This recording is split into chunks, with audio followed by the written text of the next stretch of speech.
Hey, Shalom, Shalom. First and foremost, I want to say, call hello, Yahweh, Bashim, Yahweh Shai, Bashim, Kodash. Send double honors to the apostles, the elders, and bishops of Great Millstone. Much peace, love and salutations to y'all came out there pushing the word of Yahweh, Bashim, Yahweh Shai, sincerity and truth. It's the brother Ariella. And on this lesson, we're going to call it Great with Grok. Great with Grok and Tate as well. You know what I'm saying? Uh, brother had sent this into the chat some days ago. Got this clip off YouTube with PBD talking with Andrew Tate, and I was just able to kind of go through this yesterday and listen to the stream, parts of the stream that Andrew Tate had, and they talking about marriage and everything like that. So I figured I'd play this clip because we got all these people out here calling us rapists and this and that. And, we simply are breaking down what the scriptures say, and we never advocated for anyone to go out and rape anybody. And for people to push that narrative, we already understand it's disingenuous and it's unintellectual and it's low vibrational.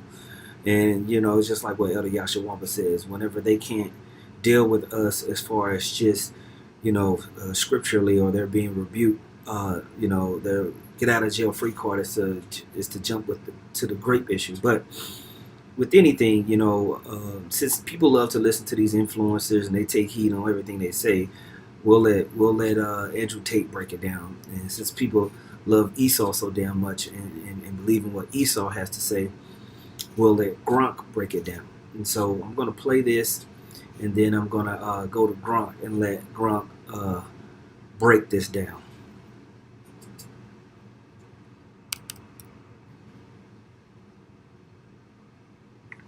Who protects you, who does all of those jobs as a man because he's running around with a few silly girls. There's no point leaving him. You can confront him, we can talk to him, but there's no point in destroying your family home over this. That's what I would say. People may think I'm not telling the truth, but I'm telling you that's what I would genuinely say. We talk about marriage. There's a really great guy. There's a really great guy on Twitter, Devin Erickson, I think his name is. Everyone follow him. And he replied to my video I made on Elon Musk. No, that's not him. That's a little dork. From Nebraska. That's a little nerd from Nebraska. That's one of the pastor's kids. That's one of the pastor's sons. We don't need them. Devin Erickson almost got a shout out. Okay, that guy's not a dork. All right. All right.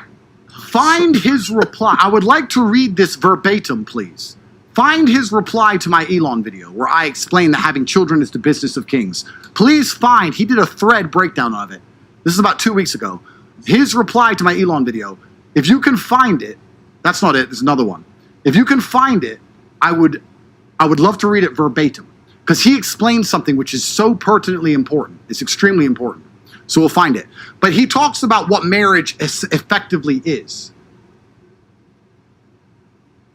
While he's looking for it, do you have a summary? Yeah. So what he's saying is people will say Andrew has a bunch of baby mamas and that he's irresponsible. But truthfully, a man's true obligations are protection and provision. This is why the Bible said if you rape a woman, you have to marry her. People see that as, oh, that's bad for the woman. Now, even this guy can understand what it's talking about there in Deuteronomy, the 22nd chapter. If this happens, this is what you do. Okay? It's not advocating to go out and do it.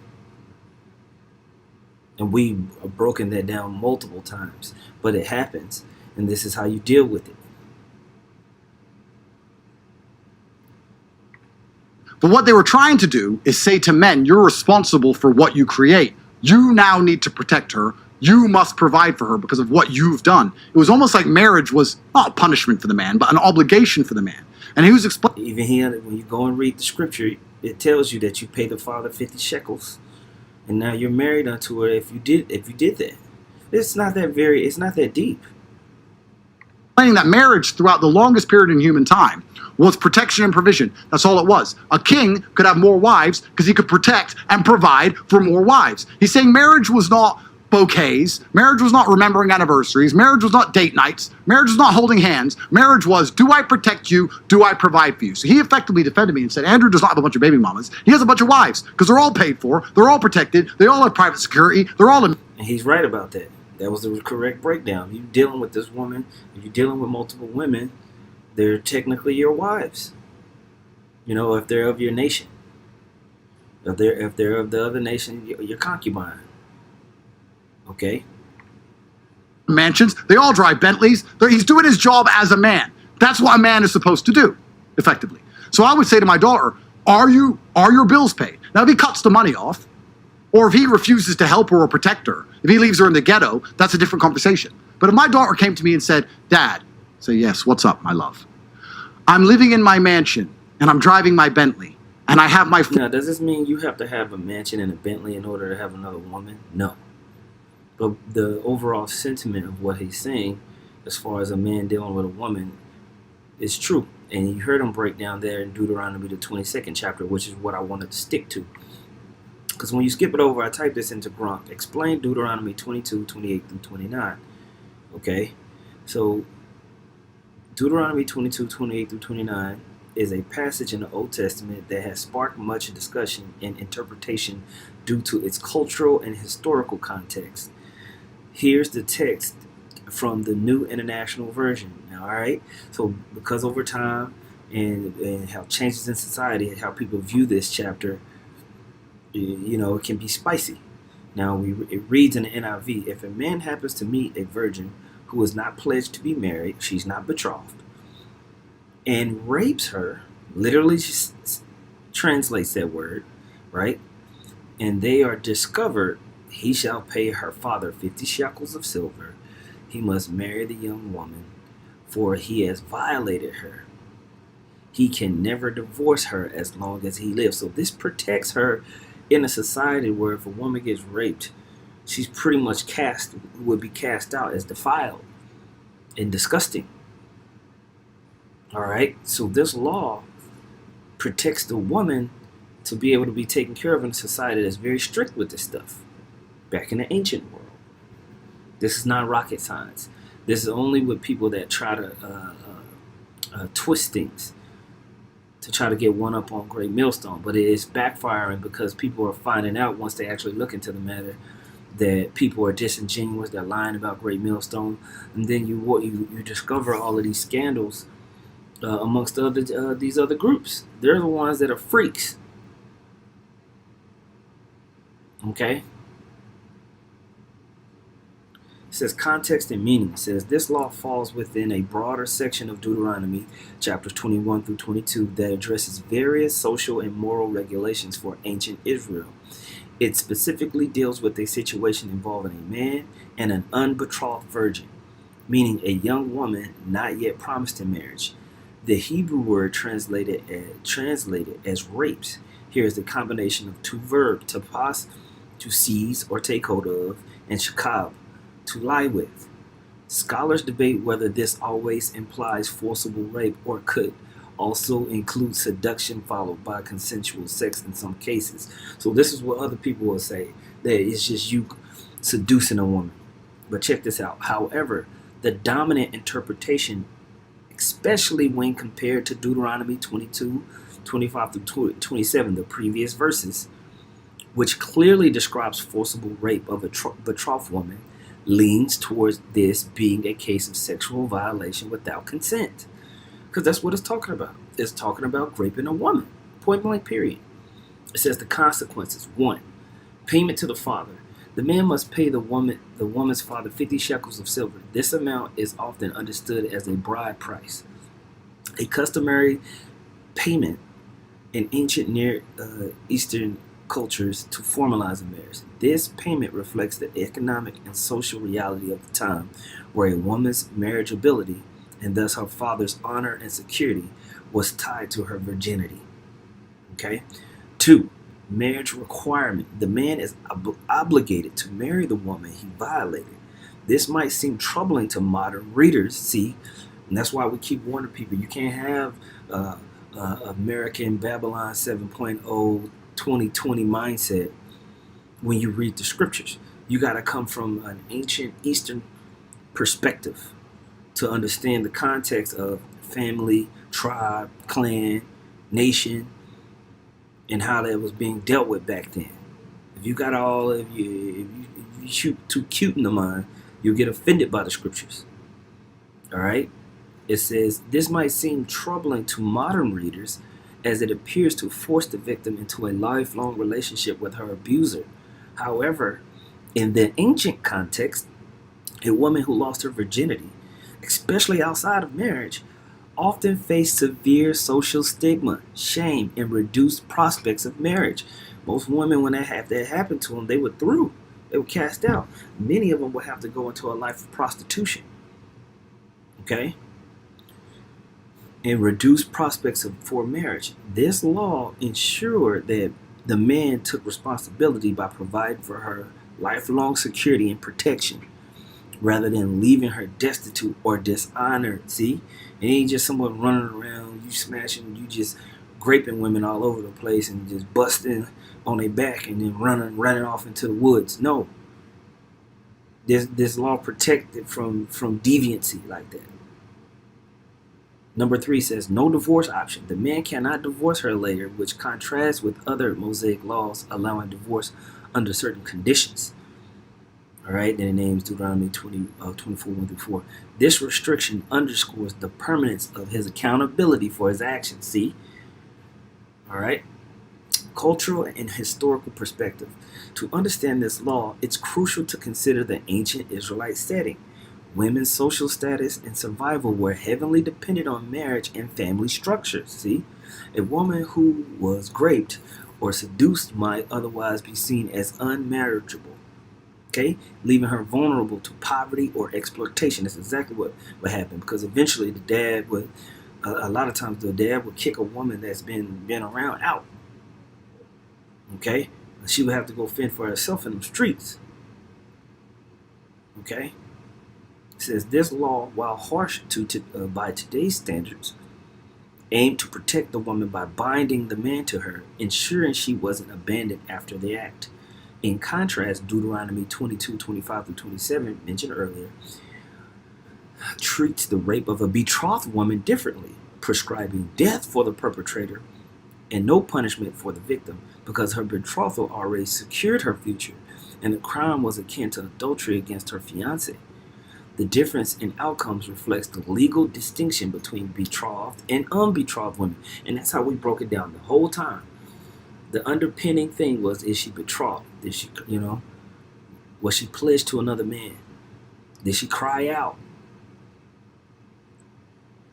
Okay? Not a lesser view of the crime. Okay?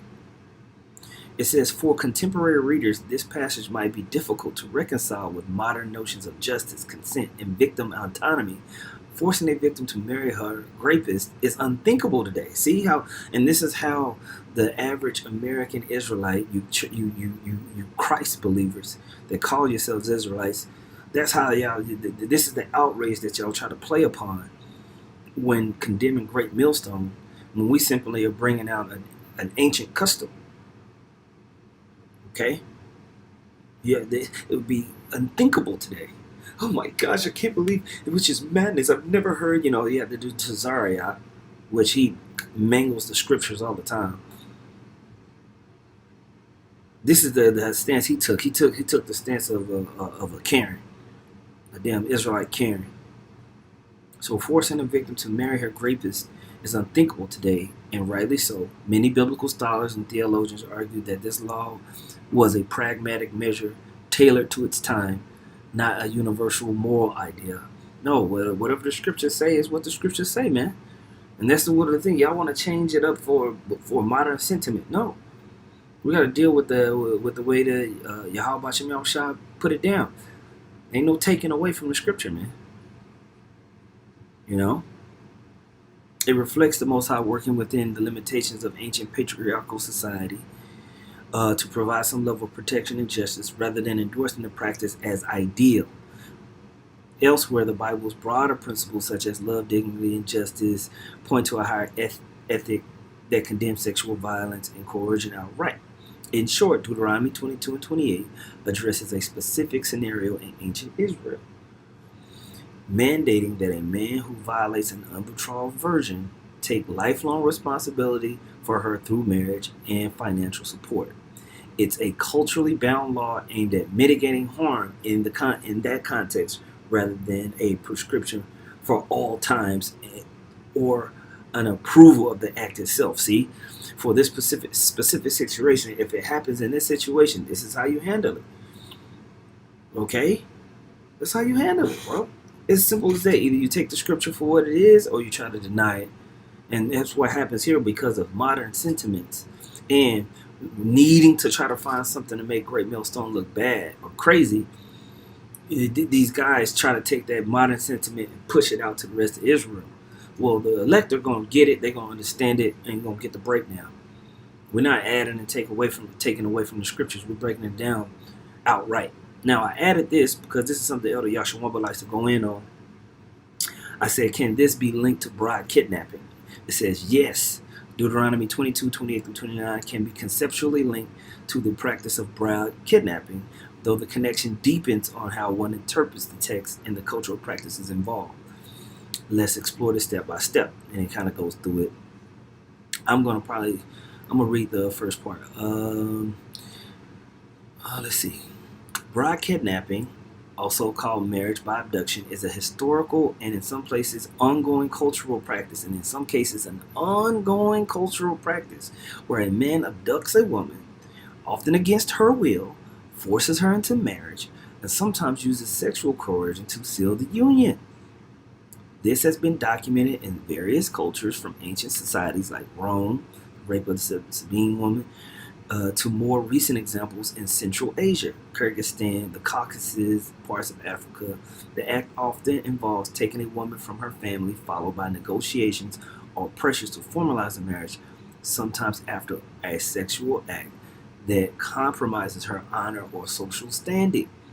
See, the passage, talking about Deuteronomy 22, says the passage states that if a man seizes a unbetrothed virgin and lies with her, and they are discovered, he must pay her father 50 shekels and marry her without the option of divorce. The verb tapas means to grasp or take hold of, which could imply force or abduction, though it is not as explicit as modern definitions of kidnapping might require. The subsequent act and the legal outcome, marriage, mirror some dynamics of bride kidnapping. Seizure, the actual act, right? Marriage obligations. Okay? Let's see. Let's see. In the ancient Near East, including Israel society, a woman's virginity was tied to her family's honor and her own marriageability. If a man forcibly took a woman and compromised her virginity, her prospects for a normal marriage could collapse.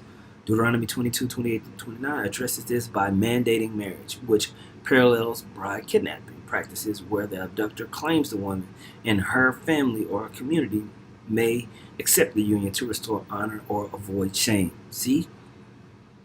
It's not that deep, man. Let's see. That's pretty much the point. I'll read this conclusion and wrap it up. Conclusion says Deuteronomy 22:28-29 can be linked to bride kidnapping in that both involve a man taking a woman, potentially by force, but it says it's by force, a sexual act that alters her status, and a resulting marriage obligation that resolves the situation within the cultural framework.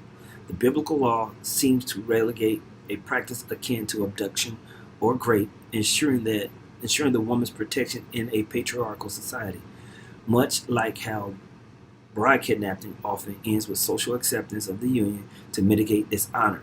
However, the biblical text is a legal statute, not a direct endorsement of abduction as a marriage strategy. Now, yeah, actually, that was a low-tier way of getting a woman. That's not the traditional way to get a woman, to go and just grab a woman up and rape her.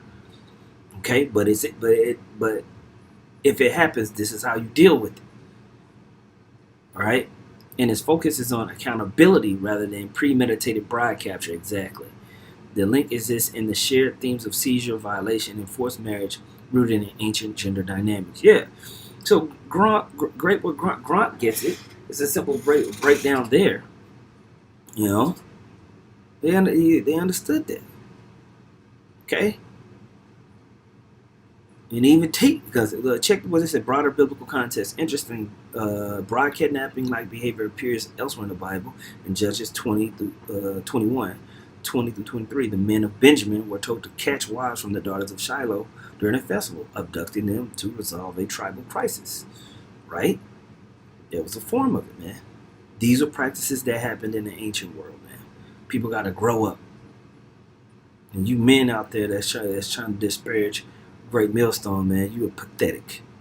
That man will say, call halal Yahweh Bashim Yahushua Bashim Josh. Double honors once again to the apostles and elders of Great Millstone.